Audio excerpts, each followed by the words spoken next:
Hello दोस्तों, सृष्टि education house में मैं विवेक कुमार आप लोगों का स्वागत करता हूं। आज के इस वीडियो में बिहार पुलिस एग्ज़ाम के व्यू से जो महत्वपूर्ण प्रश्न है उसे देखने वाले हैं। तो आइए बिना समय का विलंब किए हुए वीडियो की शुरुआत करते हैं। दोस्तों, पहला प्रश्न ये रहा आप लोगों के सामने। मेगास्थनीज किसके राज दरबार में भारत आया था? तो दोस्तों, ये चंद्रगुप्त मौर्य के दरबार में भारत आया था। नेक्स्ट प्रश्न देखिए,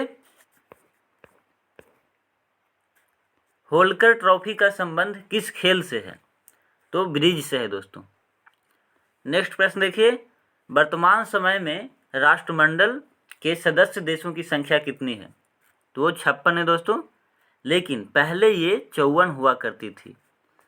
तो अब के एग्जाम में अगर पूरा प्रश्न पूछ दिया जाए कि राष्ट्रमंडल के सदस्य देशों की संख्या कितनी है, तो 56 लगाइएगा, 54 मत लगाइएगा, नहीं तो गलत हो जाएगा।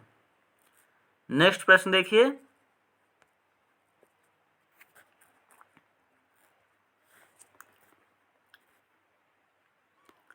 सबसे चौड़ी जलसंधि कौन सी है? तो दोस्तों, सबसे चौड़ी जलसंधि डेविस जलसंधि है, ये याद रखिएगा। और अगर पूछ दे सबसे चौड़ा जलप्रपात कौन है, तो वो हो जाएगा खोन जलप्रपात। तो आप लोग इसे भी याद रखिएगा।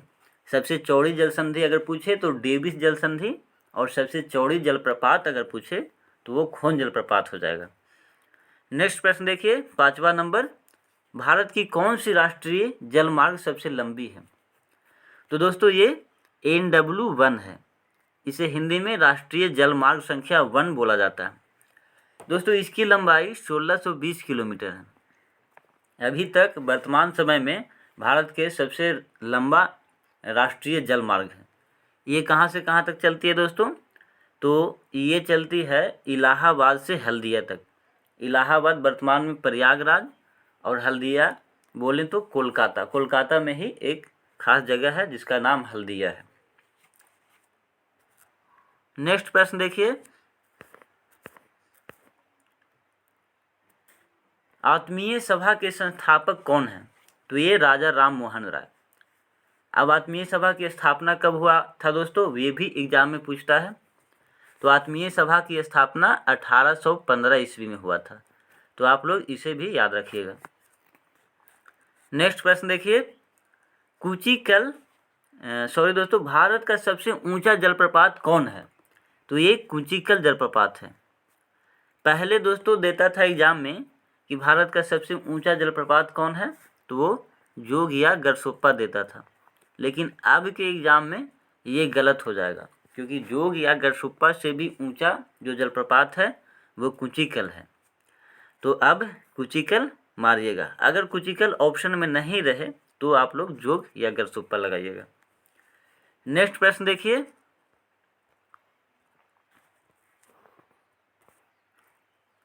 आठवां नंबर प्रश्न देखिए दोस्तों, जनजातीय गौरव दिवस कब मनाया जाता है?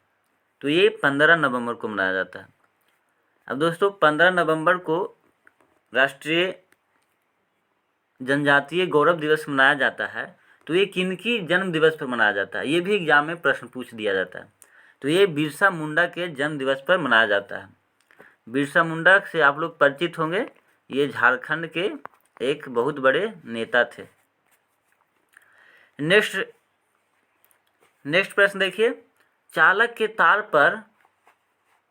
तार का तापमान बढ़ने पर प्रतिरोध पर क्या प्रभाव पड़ता है? तो दोस्तों, प्रतिरोध भी बढ़ता है। ये एग्जाम में बहुत बार प्रश्न पूछा गया है, तो आप लोग बढ़िया से याद कर लीजिएगा। अगर चालक के तार का तापमान अगर बढ़ेगा तो प्रतिरोध भी बढ़ता है। अगर यही प्रश्न उल्टा हो जाता, अर्धचालक के तार का तापमान बढ़ाने पर प्रतिरोध पर क्या प्रभाव पड़ेगा, तो उस कंडीशन में आंसर घटता है हो जाता। नेक्स्ट प्रश्न देखिए, 10वां नंबर प्रश्न, जरा दृष्टि दोष का निवारण किस लेंस के द्वारा किया जाता है? तो दोस्तों, द्विफोक्सी लेंस या बाइफोकल लेंस के द्वारा जरा दृष्टि दोष का निवारण किया जाता है। तो आप लोग इसे याद रखिएगा, और साथ में ये भी याद रखिएगा कि निकट दृष्टि दोष का निवारण अवतल लेंस के द्वारा, और दूर दृष्टि दोष का निवारण उत्तल लेंस के द्वारा किया जाता है। तो ये भी आप लोग याद रखिएगा। नेक्स्ट प्रश्न देखिए, सिल्वेनाइट किस धातु का अयस्क है? तो ये दोस्तों सोना का अयस्क है। अब सोना का एक और अयस्क है दोस्तों, वो भी पूछता है, काल्वेराइट। काल्वेराइट किस धातु का अयस्क है? तो ये भी सोना का है। तो इसे भी आप लोग याद रखिएगा कि काल्वेराइट सोना का अयस्क है। दोस्तों यहाँ पे सिल्वेनाइट आपको दिया है, ये इसमें कंफ्यूज मत कीजिएगा। ऐसा नहीं कि सिल्वेनाइट देखकर आप लोग सिल्वर मार दीजिएगा, नहीं। ऐसा ही प्रश्न एग्जाम में पूछा जाता है जो कन्फ्यूजन देता है। तो सिल्वेनाइट आप लोग याद रखिएगा, सोना का अयस्क है। नेक्स्ट प्रश्न देखिए, ध्वनि का तारतम्य पिच का निर्धारण किससे होता है? तो ये ध्वनि की आवृत्ति से होता है। इसे एकदम एग्जैक्ट याद रखिएगा, एग्जाम में बार बार पूछा जाता है। नेक्स्ट प्रश्न देखिए,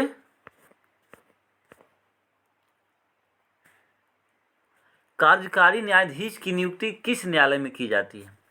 तो ये सिर्फ और सिर्फ उच्च न्यायालय में की जाती है। दोस्तों आप लोगों को फंसाने के लिए सर्वोच्च न्यायालय, उच्च न्यायालय, जिला न्यायालय, इनमें से सभी ऐसा करके ऑप्शन देगा। तो आप लोग कंफ्यूज मत कीजिएगा, सिर्फ और सिर्फ कार्यकारी न्यायाधीश की नियुक्ति उच्च न्यायालय में की जाती है। नेक्स्ट देखिए 14 नंबर, सरहदी गांधी के उपनाम से कौन जाने जाते हैं? तो ये खान अब्दुल गफ्फार खान जाने जाते हैं। अब इसमें भी कंफ्यूज मत कीजिएगा कि सरहदी गांधी क्या होता है, सीमांत गांधी क्या होता है।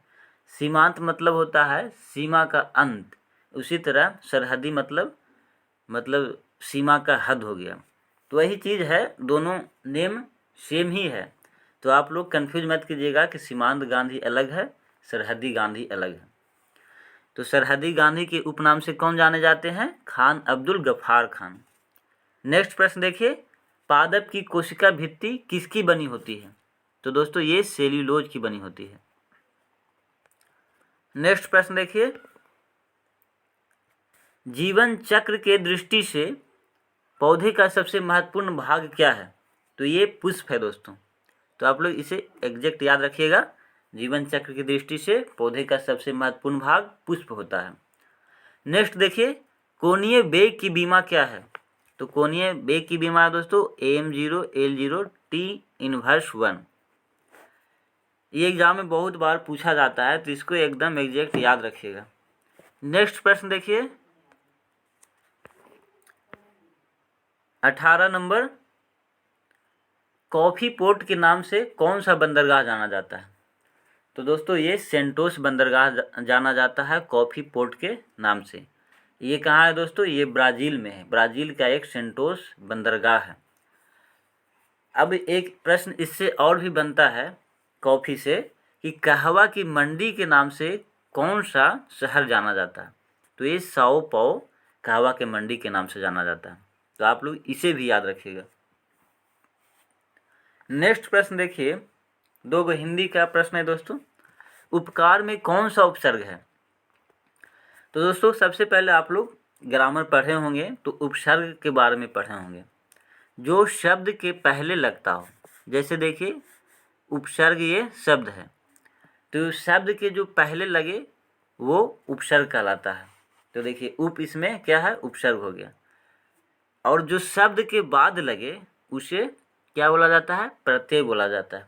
तो आप लोग इसे भी याद रखिएगा। अब शब्द के बाद क्या हो जाएगा आप लोग को समझना है। जैसे देखिए उपकार में उप हो गया, क्या हो गया?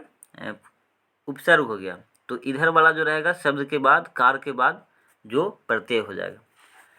लेकिन अब इसमें पूछ रहा है उपकार में कौन सा उपसर्ग है? तो कौन सा हो जाएगा? उप हो जाएगा, क्योंकि शब्द के जो पहले लगा है वो हो जाता है उपसर्ग।